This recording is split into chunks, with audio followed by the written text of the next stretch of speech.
السلام عليكم ورحمة الله وبركاته، أحبتي في الله متابعين قناة تفسير الأحلام مع رانيا. هقدم لكم النهاردة تفسير رؤيا ابنة العم أو ابنة عمي في المنام. ونبدأ برؤيا ابنة العم في منام العزباء. رؤيتها لابنة العم دليل على وجود مودة وحب متبادل فيما بينهما. تقبيل ابنة العم للعزباء يشير لوجود منافع قد تربطهم وشراكة رابحة. إذا شاهدت أنك تقومي باحتضان ابنة عمك في حلمك فدلالة على العلاقة القوية التي تربطكم ببعض. أما موت ابنة العم دليل على أن الفتاة العزباء تشعر بالوحدة والانعزال. أو تفسير آخر موتها يدل على أن العزباء تحتاج إلى شخص يقوم بالإحسان إليها. رؤية الفتاة العزباء ابنة العم تقوم بضربها فهذا معناه أنها تحتاج لتقديم العون إليها. المشاجرة مع ابنة العم مع العزباء يشير إلى نشوب بعض المشاكل بينهما. زواج بنت العم في الحلم دليل على اقتراب المناسبات السعيدة في العائلة قريبا. رؤية ابنة العم يتم خطبتها إشارة إلى أنها تسعى لكي تحصل على عمل جديد.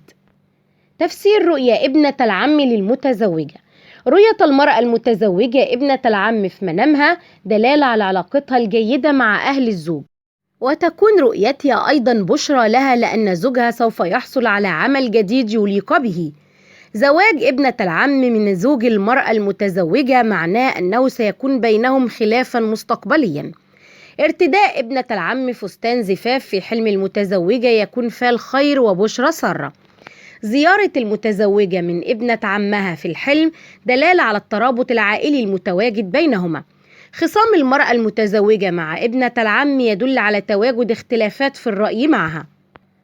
ضرب من ابنة العم إشارة إلى المنفعة التي ستتلقاها منها المرأة المتزوجة. وأيضا تفسير آخر أن لديها رغبة لكي تقدم مساعدة للمرأة المتزوجة في حياتها. رؤية المتزوجة ابنة عمها تموت دليل على أنها سوف يحدث تقاطع مع أهلها. ورؤيتها وهي حية ترزق يدل على أنها سوف تحصل على جميع حقوقها. ما معنى ابنة العم للمرأة الحامل؟ تدل مشاهدة المرأة الحامل ابنة عمها في الحلم أنها تحتاج إلى المساعدة وسوف تحصل عليها. ضحك الحامل مع بنت عمها في الحلم دلالة على أنها سوف تلد بطريقة سهلة وعدم وجود مشاكل أو صعوبات.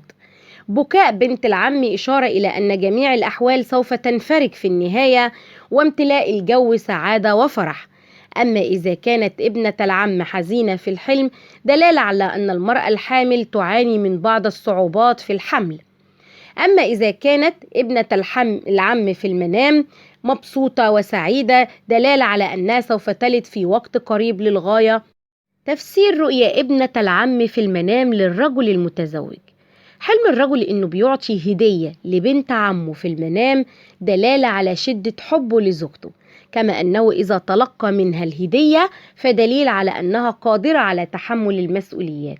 وعندما يمشي الشخص مع ابنة عمه في المنام يكون دليل على وجود طرق مشتركة بينهما.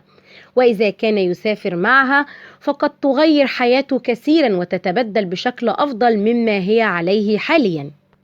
عند القيام بزيارة ابنة العم فهو دلالة على وجود صلة الأرحام من جهة الرائي والترابط الأسري. رؤية ابنة العم وهي مريضة معناه أن الرائي سوف يحدث له نقص في ماله.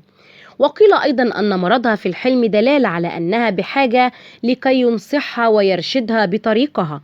وعندما ترى ابنة العم يتم خطبتها في المنام فهذا يدل على قدوم مناسبات وأفراح آتية في العائلة. رؤية خطوبتها يتم فسخها دلالة على نشوب الكثير من الخلافات والمشاكل بالعائلة. رؤية ابنة العم تم طلاقها في المنام فهي إشارة على أن الرائي يعاني من الانقطاع العائلي. وإلى هنا تنتهي حلقتنا ونلقاكم في تفسير جديد. فلا تنسوا دعمنا دائما بالإعجاب بالفيديو والاشتراك في القناة وتفعيل الجرس ليصلكم دائما كل ما هو جديد لنا. إلى اللقاء والسلام عليكم ورحمة الله وبركاته.